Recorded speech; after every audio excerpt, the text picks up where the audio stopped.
Hello friends, అందరికీ నమస్కారం. Telugu life story వింటున్న ప్రతి ఒక్కరికి మనస్పూర్వకంగా ధన్యవాదములు. Thank you so much. Money Mantra 2 episode 112. ఏదైనా మనకు అలవాటు అయ్యేంత వరకు నిత్యం క్రమంగా చేస్తాం. దీనివల్ల అభ్యాసనం ద్వారా చేసే పని ఒంటపడుతుంది. ఇది ఒక్కసారి గనుక మీకు తలకెక్కితే ఇక జీవితాంతం మిమ్మల్ని వదలదు. ఒక పుస్తకంలోని పద్యాన్ని పదే పదే అభ్యాసనం చేసినప్పుడు పద్యం మాత్రం పుస్తకంలోనే ఉంటుంది, కానీ అది మీ మనసులో కూడా ముద్ర అవుతుంది. అంటే ద్వైతం అద్వైతం అయ్యింది. అలాగే మీరు కంటితో చూసిన ప్రతిదీ ఇదే కోణంలో నిర్వచించబడుతుంది. కావున ఇక నుండి డబ్బు, సంపద, ఐశ్వర్యాన్ని చూడటం మొదలు పెట్టండి. అవి రెట్టింపు అవుతాయి. ఇప్పుడు మీ మనసులో ముద్రితమైన వాటిని పదే పదే ఊహించడం మొదలు పెట్టండి. మీరు ఎంత రెట్టిస్తే అంతకు 1000 రెట్లు పెరిగి విశ్వం ద్వారా మీకు అందించడం జరుగుతుంది.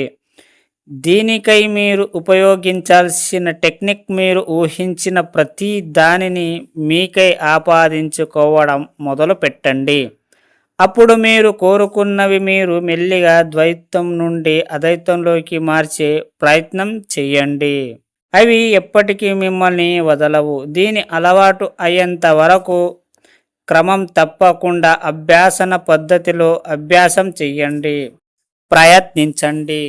ఏదైనా ఒకటి మీకు అలవాటు పడేంత వరకే. ఒక్కసారి మీకు అలవాటు పడింది అనుకోండి, అది మీరు ఒక్క రోజు కూడా మీరు చేయకుండా ఉండలేరు.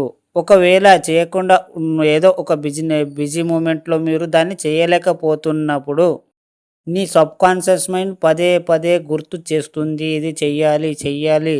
లేదా అది చేయకపోతే నీ మనసు చెంచడం ఏదో అవుతుంది.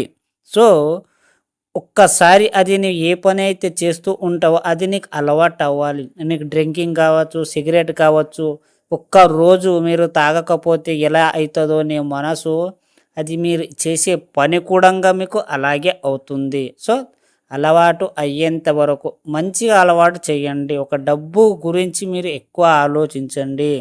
డబ్బు, సంపద, ఐశ్వర్యం మీరు ఎక్కువ దాని మీదనే ఫోకస్ చేయండి. దానికి మీరు ఎక్కువ అలవాటు చేయండి. సో మీరు సబ్కాన్షియస్ మైండ్కి ఎలాంటి థింగ్స్ని అయితే ఇస్తారో అలాంటి థింగ్స్నే వస్తాయి. అర్థమయ్యిందా? మీరు ఏదైతే చేస్తారో అది రిటర్న్ వస్తుంది అంటారు కదా, కర్మం. సో నువ్వు ఏదైతే కోరుకుంటావో అదే నీకు దక్కుతుంది. అన్నీ నీ చేతుల్లోనే ఉన్నది. కొంచెం మంచి లక్షణంతో ఈ సబ్జెక్ట్ని ఫాలో అయ్యి వివరంగా తెలుసుకొని ప్రయత్నించండి, ఖచ్చితంగా జరుగుతుంది. అర్థమైందా ఫ్రెండ్స్? ఈ స్టోరీ విన్న ప్రతి ఒక్కరికి మనస్పూర్వకంగా థ్యాంక్ యూ సో మచ్.